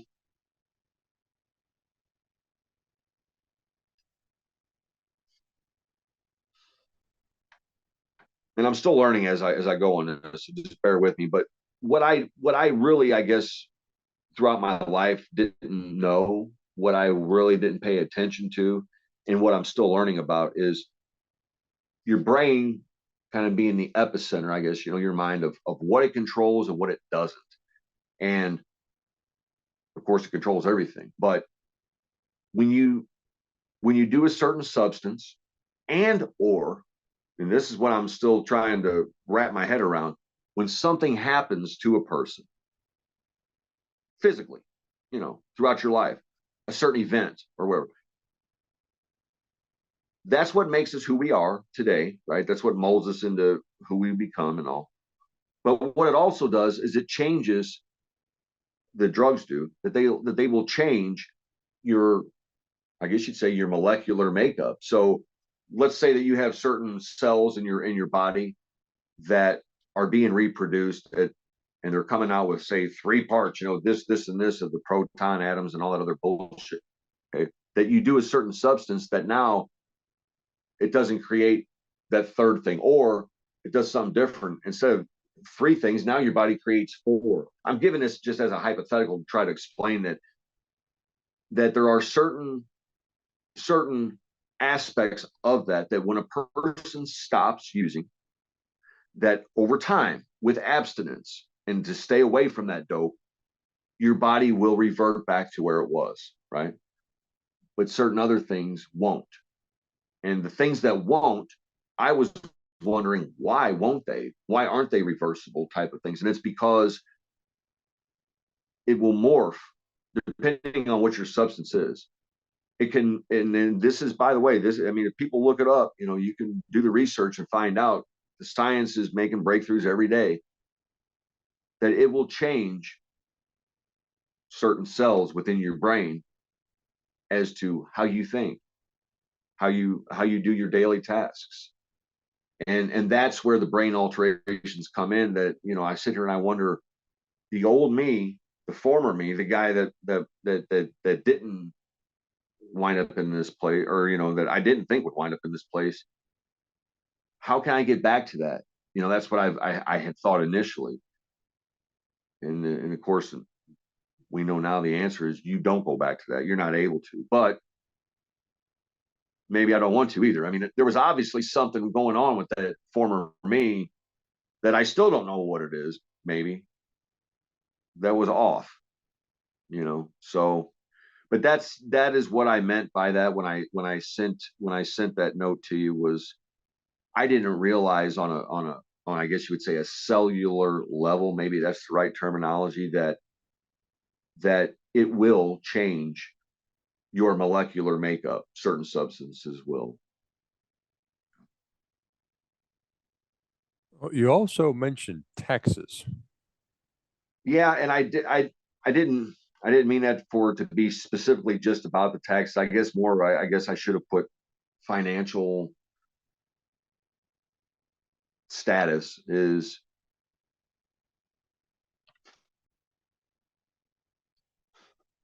my little sister was the one that had mentioned it. To this day, she's the only one that has. But I thought about her when I think about my financial situation here recently, and that is, I had about a year after I retired, after I resigned. I'm sorry, I had about a year being at home, watching my backward spiral happen in slow motion. That I would think, what's rock bottom? You know, what is, I mean, is there some, I mean, what gives? When does a point come for me that I'm able to want to not do the dope, that I want to, you know, type of thing. And I call that hitting rock bottom because I don't know what else you would call it. So I started, you know, research trying to find out, does a person have to hit rock bottom in order to become clean, you know, so to speak? Does a person know when they've hit rock bottom? Yada, yada, yada, yada, yada, yada, yada. That my little sister, one day we were on the phone, and it was a pretty passionate type of discussion, but she said, well, knowing you, she says,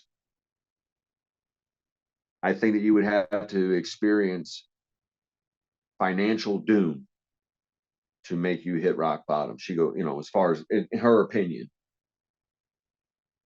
And I don't know, I thought about it and just kind of went in here and rattled around one out the other, that now, I don't want to say it's coming down to the wire. It's been the wire for a while, that when I look at the I guess you'd say future, or the lack thereof, in my crystal ball of what's going to happen, it's from a financial standpoint now. I I have zero income, which I mean, I resigned on my own, but I have zero income. I have been denied for the disability, that I say to myself, what am I going to do to survive? What am I going to do for money? Because eventually the money that I have saved my whole life for, that I shouldn't have even tapped into yet, eventually that's going to be gone. And it's not, people might say, well, why don't you quit the dope? Well, the dope, believe it or not, is not the, I mean, I spend, I'm gonna give you a real number, a real number. I spend on the average about $300 a month on my self-medicating. 300. Health insurance was costing me $680 a month, right? You know, it's like, fuck, man. So, but that resonated what she said, because sometimes I've wondered, okay, am I at that point now financially where she was talking about? Because I don't know, I don't know where I go from here, Tim. And I do know this. I know that I didn't want to go out or go down or die being the reason and people to look at my situation. Oh, that's because he was on dope. He became an addict. He was a dope head. That, you know, I don't want to be remembered that way. I I want people to know that I gave it a chance to stop. And when I did, there were some elements against me. There still is that I don't have the answers. That if there was if there was a different way or something maybe that I'm not seeing, that I've been open to. This suggestion part is I don't really know how else to explain it, but this is that if something looks like shit, smells like shit, you touch it, it feels like it probably is shit. That when I look now into the crystal ball, unfortunately, all I see is the negative backward spiral. I don't see anything positive anymore. And all I see is it keeps flushing down in a downward spiral. I don't know how to stop that momentum. I don't know if there's a way out. And that's why I mentioned the data and the statistic thing, Tim, because maybe that was my destiny. I don't know. Maybe that's my fate, is to say, yeah, he gave it a good go, but this is what happened. I just didn't want to be remembered as some guy that, oh yeah, yeah, yeah, I worked with him. He wound up going nuts and became an addict or something. I don't want people to surmise what they think happened. I want them to know from me what's going on right now, because it's coming from the horse's mouth. This is what's happening. That there are things that I've done wrong and that I still continue to do wrong. That when I've attempted to do something different, it hasn't seemed to go my way.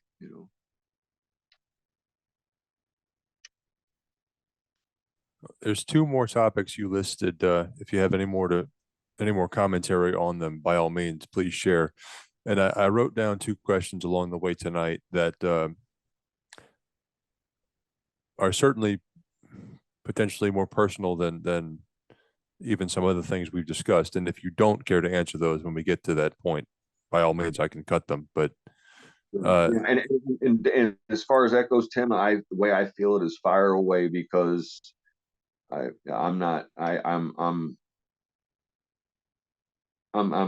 trying to find mercy. So yeah, fire away, well, buddy. and I know you feel that way, and as I've mentioned to you privately, it is, I really somehow feel honored that you would trust me to share your story this way. Um, the last two topics you listed were disability denial and victims.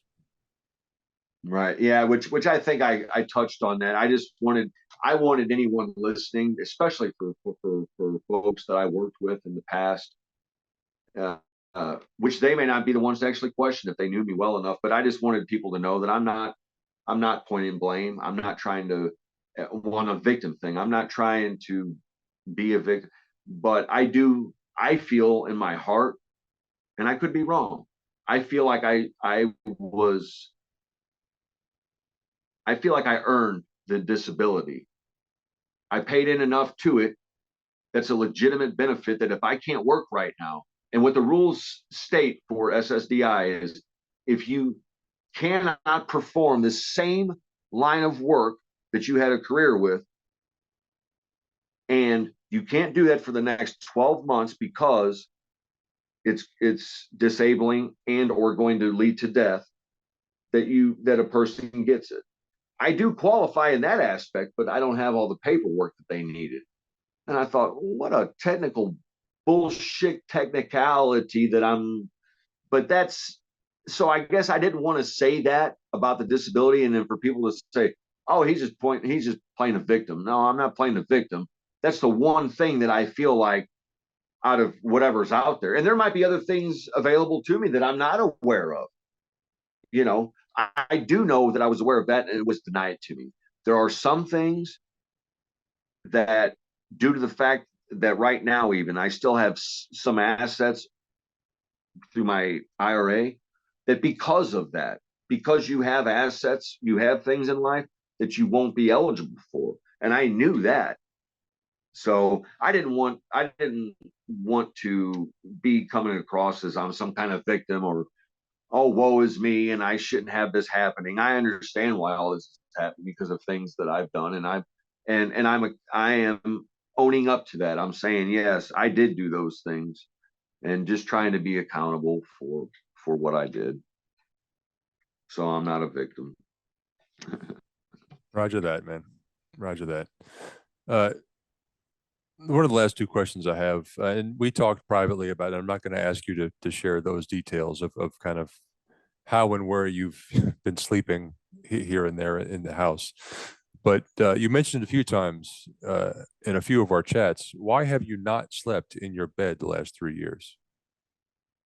Well, the reason that it started, I think initially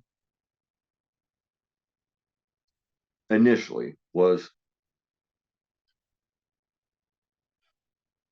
Sherry was still here initially with me, that I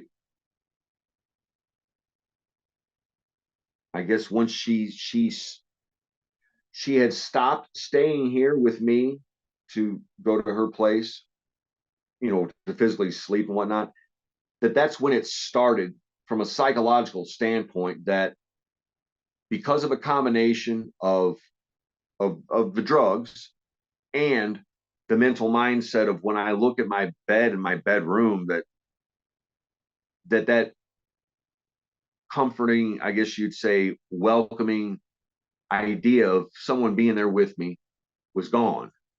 So that's why it started at first. And I wasn't going to sleep in my bed. I didn't think much of it. It's not like I wasn't really thinking about it a lot at the time. It just happened to where I would think, I'm not going to lay down. And instead, I would fall asleep just wherever. That, I guess it had been, Sherry was gone. I'm guessing, Tim, it had been maybe a year and a half, that at one point I tried laying in the bed just to put that behind me, I guess, that mental block of someone not being there, to say, hey, even though I've got this big, huge bed, yeah, I'm fine. I'll be all right. That what I noticed then was physically, I would get into bed and I laid down and I had a hard time getting out of it. That I didn't even try anymore. When Stacy stayed with me last year, when she got to the house and she bring her little luggage and suitcase and whatnot, I told her, I said, just stay in my room if you want. I mean, it's not being used. There's a big bed and everything, And so she did, and that's where she camped out, and that was her place. But while she was here, she was trying to get me to get into the bed for some, I guess you'd say, for a sense of normalcy. Because her routine was, she would help to kind of put me to bed in the recliner by, stretching the recliner out. She'd bring over all the little pillows and blankets and stuff them all around me, and give me a kiss and say goodnight. That she wanted to see me go from that to being in my own bed. That we tried, twice, I know for sure, of while she was here, of me getting in the bed and to try to get into that routine. And within an hour of me being in the bed, I could get in the bed with no problem. To physically roll my body over, let's say, to change body positions, it was difficult. But what was more difficult was trying to get out of it. That after those couple of brief times of me trying it, her and I think that she could see where physically I wasn't going to be able to. I don't know if it's because enough time had passed without my spine being in a horizontal position, if it's too painful for it now, to be quite honest. Like standing up straight, I can still stand up straight, but it hurts like a son of a bitch. For the most part, I'm stooped over. So what started as a psychological reason, probably, of the idea of me being alone and being by myself, of why I didn't sleep in my bed, has turned into, I'm sure, psychologically, but also now it's more on a physical level, as to I can't get in and out of the bed anymore the way that I feel like I should without pain. So instead, I sleep in the recliner, in my front room. That's where I've slept for the last 3 years. You know. Well, finally, and again, this is, I don't know that we've discussed the details of it, but I hope very sincerely that walking through this may be somehow therapeutic for you. But can you paint a picture of the day in the North Arabian Sea, uh, with the helicopter crash?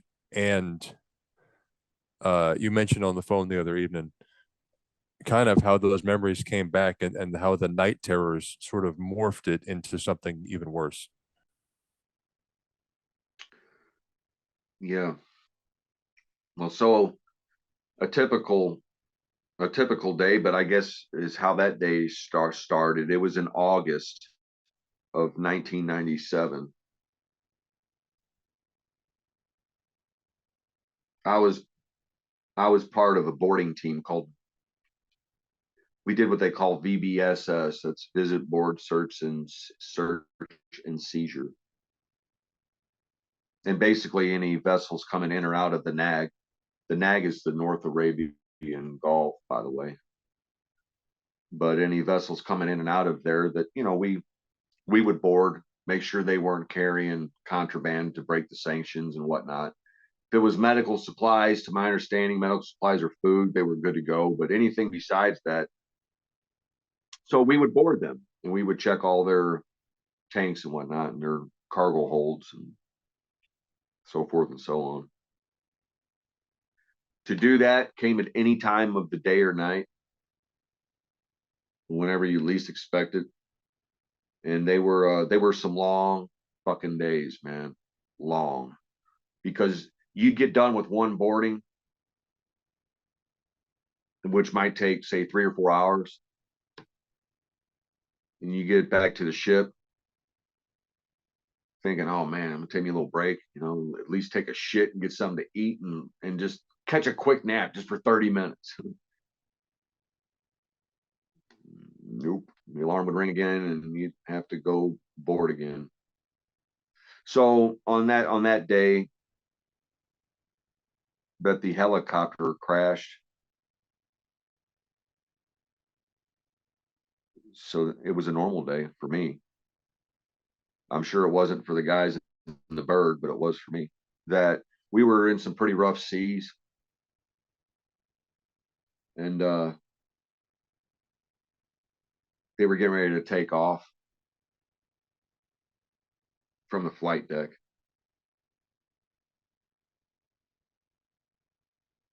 And when we and I was the FDO, the flight deck officer at the time. So I sent the chalk and chainmen out there to remove the chalks and chains off the bird, and they did. Now, mind you, we're on a frigate, smallest warship they make. So, I mean, it doesn't take much to make one of these ships pitch and roll to begin with. Pitch and roll, pitches forward and aft movement, roll is port to starboard, side to side. So it doesn't take much to make one of them move to begin with. But when you throw in the factor of some decent sized seas, it's going to be tough, I'm sure, for the guy flying that son bitch anyway. But yeah, so we had removed the chalks and chains, and I start signaling the bird up. And when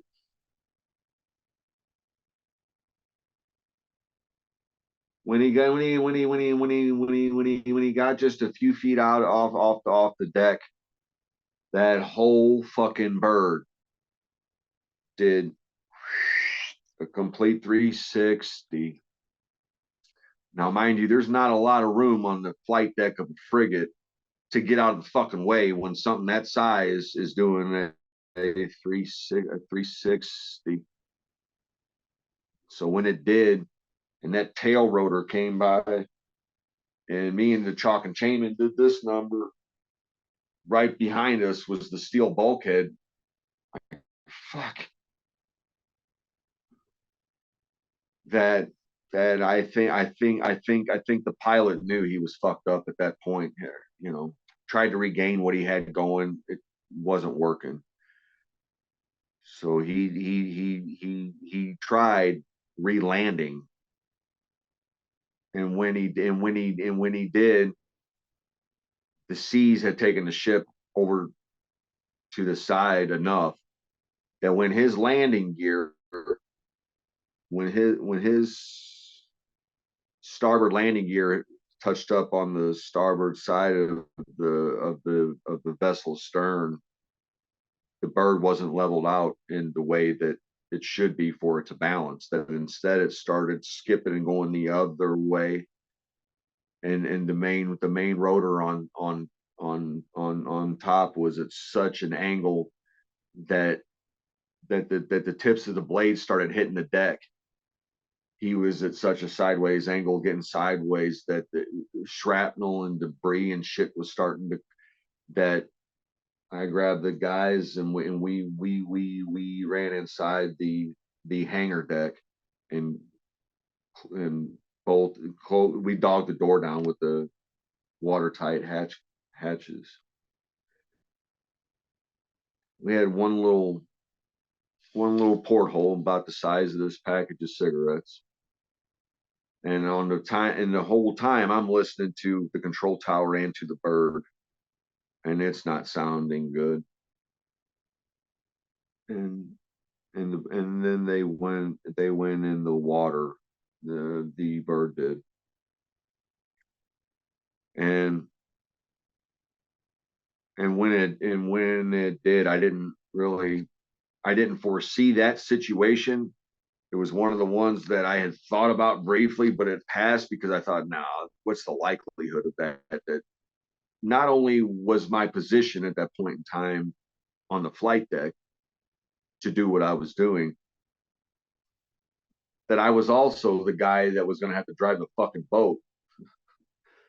So right away, when I saw what was happening and unfolding, I started ripping off all my flight gear while I was running up to the emergency boat launch to launch the boat to go out there and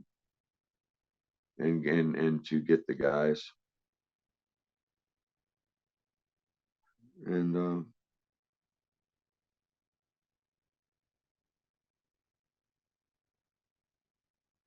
there were a few little like sand sharks around and some other things while we were going over. And I got into the debris, and I didn't want to fuck up the engine or anything. Joey Jimateric, he was the engineer with me. He raised it up a little, and I paddled through there just to make sure that, because I didn't want to run over anybody either, anyone's body that might have still been in with the debris that I couldn't see well, because it was still daylight, the sun was shining, and sometimes when it shines off the sea, you'll get a reflection of something that you're not sure of, you know.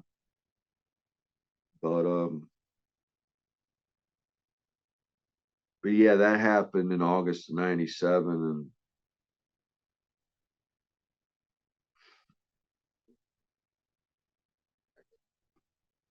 I'm gonna stop there, and I want to fast forward to a few days later, that because this is just a kick in the dick right now. But can you imagine me being the guy? I had never been in an aircraft prior to joining the United States military, right? that what I noticed about myself getting into an airplane. I mean, say like out of Louis International Airport in New Orleans, you know, you're getting on a plane to go somewhere that I had never done it. That when I did, and I started flying while I was in the military, I noticed that it wasn't something I would go nuts and go into a panic attack about. However, I never became comfortable in an aircraft up in the air. I never had. And then that happened. 2 or 3 days later,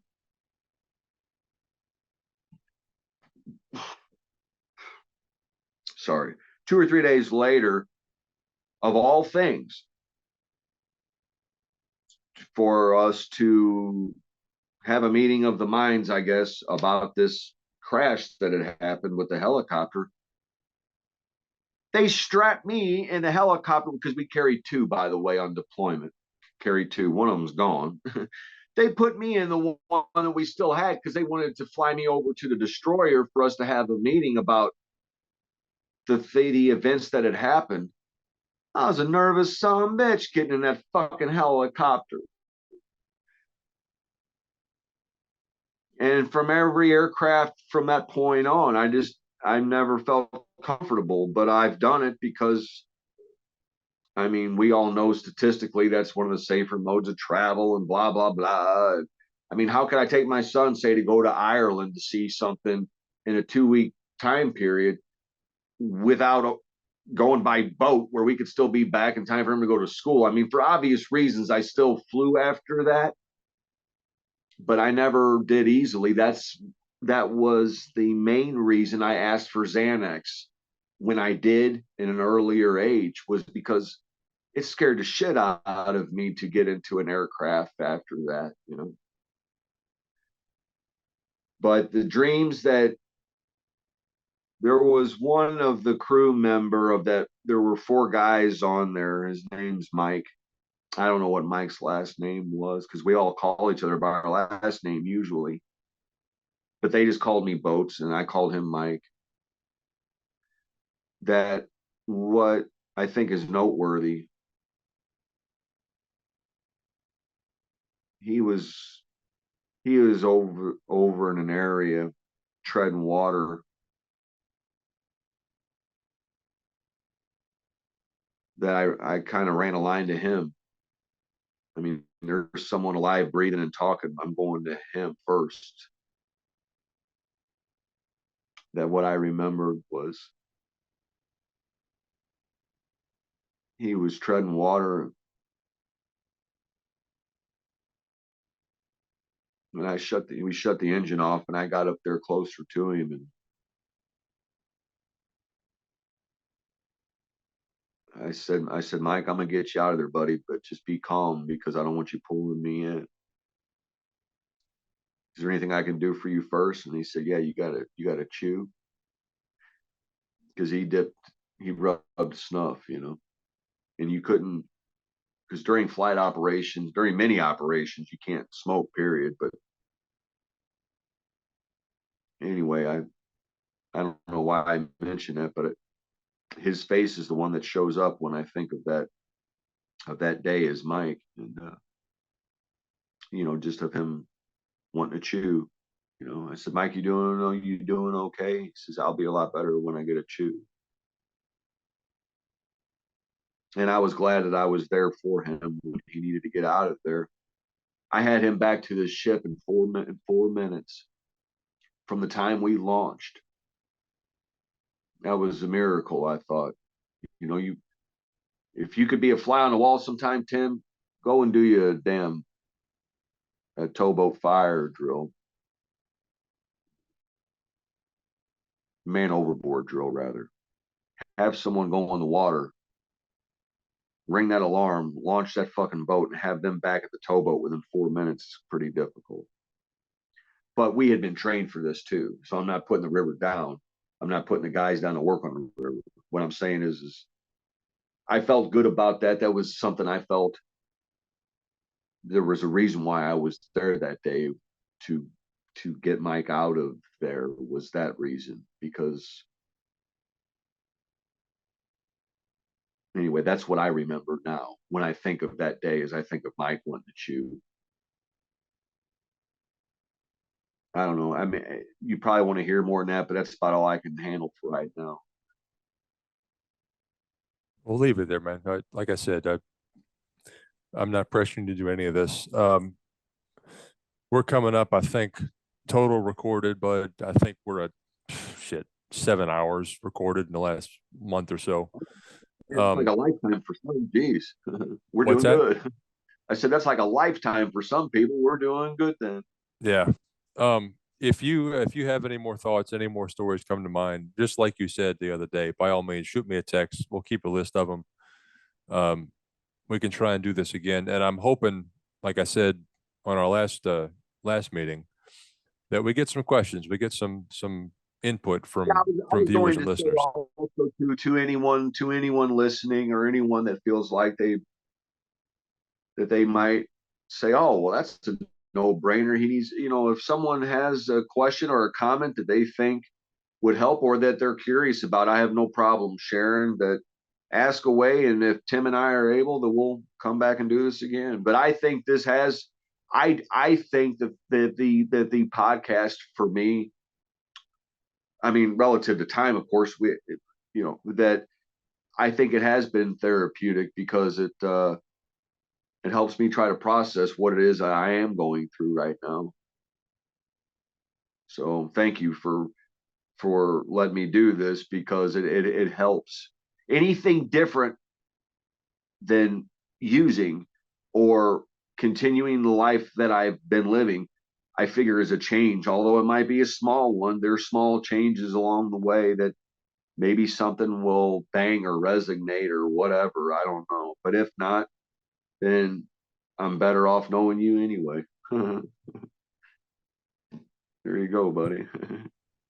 I appreciate you, man. We'll keep in touch. Okay, buddy. Hey, have a good night. Take care. You too, man. Thanks. This has been a production of Where You At Studios, LLC.